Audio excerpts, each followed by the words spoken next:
আর ওদিকে খড়িবাড়ির ছিটমেচি নদীর পার, সেই পারে কারা যেন বেড়া দিয়ে ফেলেছে এবং সেই পারে তারা নির্মাণ করার চেষ্টা করছে, কনস্ট্রাকশনের চেষ্টা করছে। যদি এটা হয়ে থাকে তাহলে সমূহ বিপদ।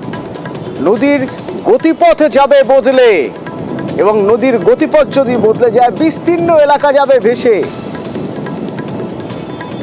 বিশ্বজিৎ রয়েছেন আমার সঙ্গে। বিশ্বজিৎ, সমূহ বিপদ বলা যেতে পারে, ভয়ানক বিপদ হতে পারে নদীর গতিপথ যদি বদলে যায়।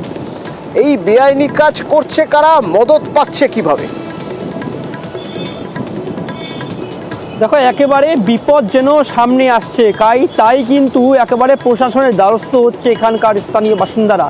কারণ চাষের জমি ভরপুর এই বিন্নাবাড়ির এলাকা, এবং সেই এলাকায় রয়েছে ছিটমেচি নদী, যা মূলত এলাকার চাষিদের জন্য নির্ভরযোগ্য। এবং এই ছিটমেচি নদীর গতিপথ গত বছরই কিন্তু পরিবর্তন হয়েছিল, আমরা সেই খবর তুলে ধরেছিলাম এখানে, যার পর কিন্তু 3 জনকে গ্রেপ্তার করা হয় এবং স্বাভাবিক রূপ ফিরে পায় এই ছিটমেচি নদী। কিন্তু বছর ঘুরতে না ঘুরতেই দেখা যাচ্ছে যে অন্য এক ক্রেশারের মালিক তিনি কিন্তু নদীর একবারে চরে অবৈধভাবে নির্মাণ করছেন, এবং নির্মাণটা এমনভাবে করছেন যাতে আগামী দিনে এই নদীর গতিপথ পরিবর্তন হতে পারে। এবং নদীর গতিপথ পরিবর্তন হলে যে চাষযোগ্য জমি আছে নদীর পাশে, সেই চাষযোগ্য জমি কিন্তু ভেসে চলে যায় বলে শঙ্কা প্রকাশ করছেন এলাকার বাসিন্দারা। গোটা ঘটনায় বিডিওকে অভিযোগ দায়ের হয়েছে এবং বিডিও অভিযোগ পেয়ে তৎক্ষণাৎ ব্যবস্থা নেওয়ারও কথা কিন্তু জানিয়েছেন। তবে অভিযুক্ত যিনি রয়েছেন তিনি বলছেন যে তিনি এখানে ক্র্যাশার করবেন এবং তিনি মাপজোক করতে গিয়ে খুঁটি নাকি পুঁতেছেন, কিন্তু দেখা যাচ্ছে খুঁটি একেবারে নদীর চরে পোতা হয়েছে, যা নিয়ে কিন্তু রীতিমতো আতঙ্কিত সেখানকার বাসিন্দারা। তবে যিনি অভিযুক্ত তিনি দাবি করছেন স্বাভাবিক, কারণ এক তো বেআইনি কাজ হচ্ছে চোখের সামনে, তারা দেখছেন, তারা অভিযোগ করছেন, এবং বারবার করে যখন প্রশাসন পদক্ষেপ করছে তারপরেও দেখা যাচ্ছে নতুন করে আবার সেই বেআইনি কাজ শুরু হয়ে যাচ্ছে কিছুদিন গ্যাপ দেওয়ার পর। এবং যদি এইভাবে নির্মাণ চলতে থাকে তাহলে তো এবার গ্রামের মানুষ পুরো গ্রামের মানুষই বিপদে পড়বেন।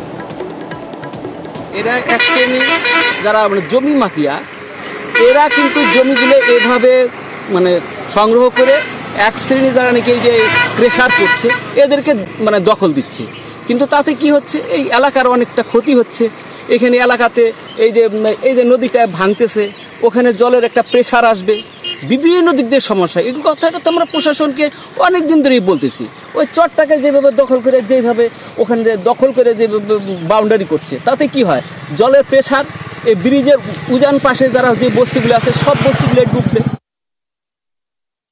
আমরা এই বিষয়ে স্মারকলিপি দিচ্ছি যে বিন্নাবাড়ি অঞ্চলের ভজনপুর বিবেকানন্দ পল্লী যে ছিটমেচি রয়েছে, সেখানকার নদীর চর দখল করে কোনো দুষ্কৃতী বা জমি মাফিয়া যারা রয়েছে তারা ওখানকার জমিটাকে দখল করার একটা পরিকল্পনা করছে, আর তারা রীতিমতো সেখানে কনস্ট্রাকশনের কাজ শুরু করে দিয়েছে।